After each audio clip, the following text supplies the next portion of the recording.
Good day, everyone. Today we will be presenting our web application, which is about purchase order system.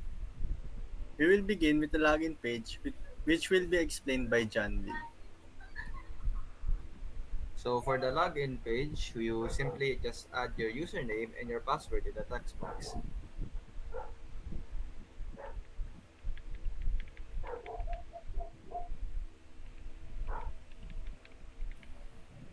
As soon as we click on the login screen, it will now transfer to the if both username and password are correct, it will go to the next form, which is in form 2.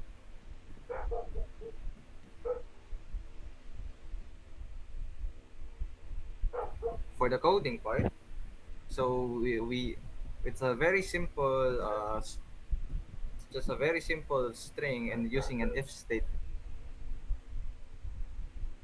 So for the username, if both the username and the password are correct, it will now it will show the form 2. But if not, it will display a message box prompting the user that the username and password is incorrect. And that's it.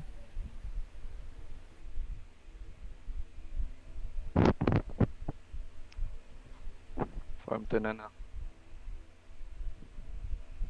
Go. So sa Form 2, meron tayong header din yung mga products na nasa shop natin. So we have 6 different products and we have different buttons. So yung products, ito na nga yan, yung Form 2, which is yung main form. So yung cart naman, yung Form 3. So pag click natin, mapupunta tayo sa Form 3, which is yung cart. So yung checkout naman, yun yung Form 4. Then once na i-click natin, mapupunta tayo sa Form 4, which is yung checkout. Then yung sign out naman, mapupunta naman tayo sa login form. So for the products naman, so we have combo box. So dito yung mga sizes ng jersey. Then we have this numeric up down. Dito yung quantity ng jersey. Then yung add to cart button. So let's try na mag-add ng product sa cart. So ito. So may lalabas na message box once you um, add the product to the cart. So dito yung mapupunta.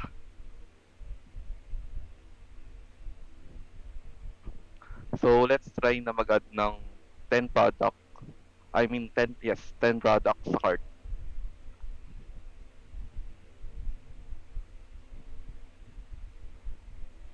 Okay.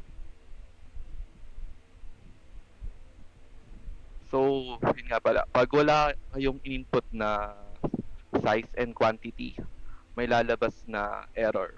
I mean message box, which is um, you need to select a size or quantity first. So that's why you need to input muna yung mga sizes and yung quantity.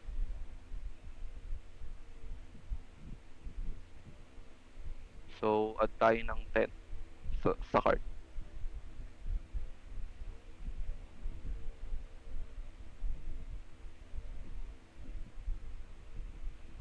So check natin kung ilan na yung na-add. So nasa 7 na yung nasa art. So add pa tayo hanggang maging 10.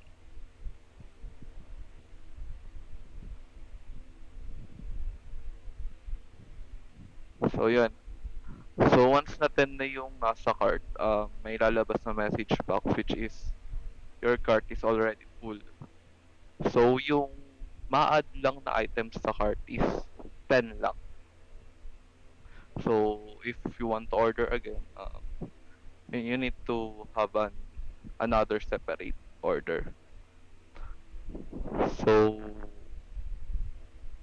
sa code naman, here are the codes for the form 2. So, yun dito, ito yung code sa header. So for dito, this is the code when you click sign out button. Nasaan na yan? This is. Then for this, this is the code for the cart button, which is yung ito. Then yung ito naman, yung checkout. This is the code for the form 4, which is yung checkout. So dito naman, ito yung public list. Then this is yung function pag mag-add ka na ng cart. I mean ng product sa cart. Then ito naman yung function para makita na nag-exceed ka na sa max items, which is nga yung 10 items. So dito naman, ito yung code for each product. So yan. So lahat ng nandyan, ito na yung code dyan. So for dito naman, um, ito yung nag-update ng data sa public list. Then, ito naman, ito yung function para i-call yung add to cart. So, once na in-add to cart mo na yan, magdi-display yan sa cart mo. Then, itong function naman na to is yung para mag-appear yung message box, which is nga yung your cart is already full. Kasi 10 items lang yung max. Then dito naman, yung function para mag-appear na hindi ka nakapag input ng size and quantity. So, that's all for the form 2.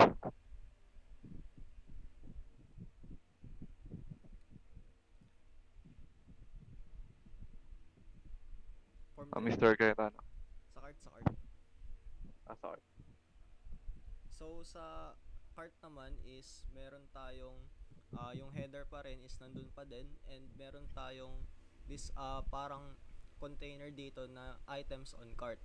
So, meron din tayo tatlong button sa kanan, which is direct to checkout form, and may option din tayong bumalik sa product page, which is yung go back, and meron din tayong clear button. So yung clear button, maki-clear talaga siya lahat ng order, whether kung gaano kadami yung in-order mo, so lahat yon ay maki-clear. So ang nangyayari is dahil lahat ng in-add to cart mo is na-add siya sa isang public list. So tingnan yung sa class 1.cs. Ayan. So ayan yung public na variables, and then yung public static list nasa baba is meron siyang apat na parang nagko-contain siya ng apat na variables, which is yung string na product name, yung string na product size, and dalawang integer, which is yung quantity and yung price. So ang pangalan ng list din is cart items. So every time na nag-add to cart is dyan na pupunta sa list na yan yung mga items na in-add to cart. And then dun sa may cart na form is ina-access niya uli yung lahat ng i-access niya uli lahat yung mga nandun sa loob nung public list na yun. So dito sa code is yung function na update cart display. So yan yung function na nag-update dun sa cart ng mga bagong dagdag na items. So una is i-check niya muna kung may laman yung cart. Kasi kung walang laman yung cart is lalampasan niya lang and wala siyang gagawin. Yung walang laman yung list, yung public class list. So kapag may laman yung public class list, kung nakapag-add ka ng product is magtutuloy siya, which is merong for loop sa loob, which is mag-iterate dun sa lahat ng mga lahat ng mga items doon sa list, and then idadagdag siya dun sa cart. So dun sa cart kasi meron tayong 10 placeholder na labels, which is left blank lang. Ang pangalan nila ay label 1, label 2, label 3 up to label 10. So ayun yung string label name equals label plus I plus 1. Since nga yung zero indexing tayo, so I equals 0, wala na bang label 0. So therefore, we have to add I plus 1. We have to add plus 1 dun sa index para ma-access natin yung label 1 which has index 0. So pagtapos nun is label equals controls.find. Ibig sabihin, hahanapin niya yung label na yun. So for example is sa first item natin, first iteration, meron tayong label 1, hahanapin niya yung label 1 na yun, and kung ano yung ma-return na unang label na may pangalang label 1, ayun yung papalitan ng text. So dun sa baba naman, yung if statement, if I is less than 10, yung I is yung item sa cart. So hanggat less than 10 siya, so therefore di siya mag-e-exceed dun sa max items, parang pang sure lang siya. So label.text equals, tapos papalitan niya na lahat ng laman ng label text na dating blank. So ilalagay niya yung product name, ilalagay niya yung size, yung quantity, and also yung price. So that's all for form 3. Ay, di, meron pa sa baba. Yung clear button. So yung dyan lang sa clear button is meron tayong built-in function na .clear. So shared data .cart items, ayun yung public class list natin. So i-clear lang natin yung list, and then i-update lang natin, magfo-for each loop tayo dun sa mismong cart natin, dun sa mga label. I-update lang natin, gagawin lang uli natin siyang blank. Yun, that's all.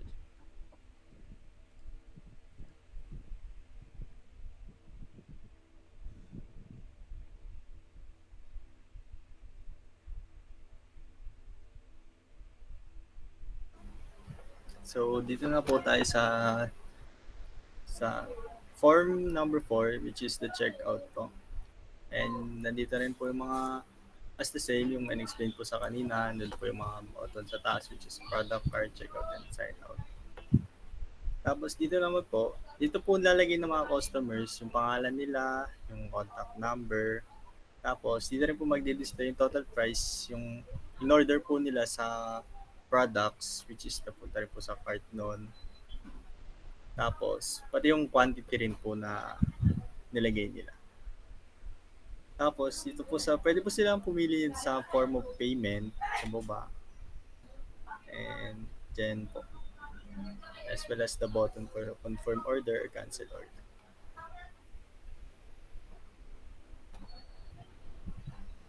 Now, dito naman po tayo sa code.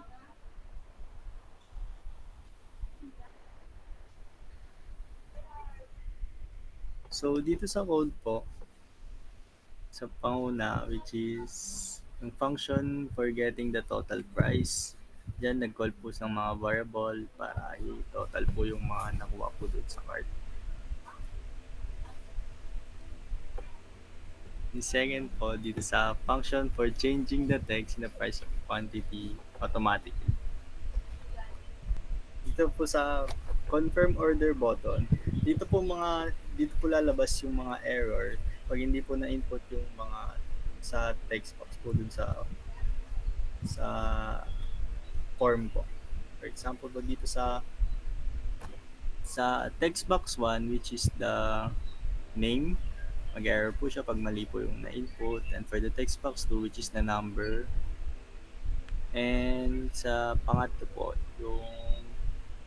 yung enter valid name, contact number. Kailangan tama po yung ilalagay po doon. As well as sa customer number din po. Tapos sa mode of payment, ganun din. Kailangan may piliin din. So, let's move on sa create list for formatting for message notes. Ayan, nakalagay po dyan lahat ng mga list po para sa message po. And ito po yung pinaka-design po sa baba, which is nakalagay po dun sa form.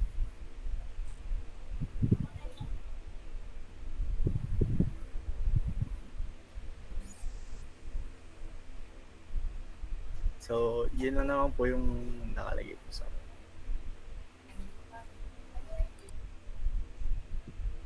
So, try natin paganahin lahat. May function lahat ng ng system. So,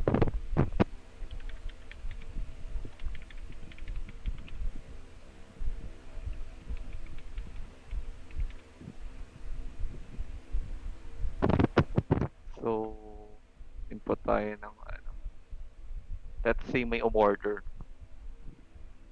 And then nasa art na. So, kunyari gusto nilang palitan yung order nila. So, clear natin. So, kunyari kay LeBron James yung trip nila. So, yan. So, once na ito na yung order nila, na-confirm na yung order nila, check out na natin yan. So, mapupunta tayo sa checkout form. So, dito, input natin kung ano pangalan ng customer. So, kunyari, ano ba? Here. Sa. So, yung number ni Kit Sangwensa is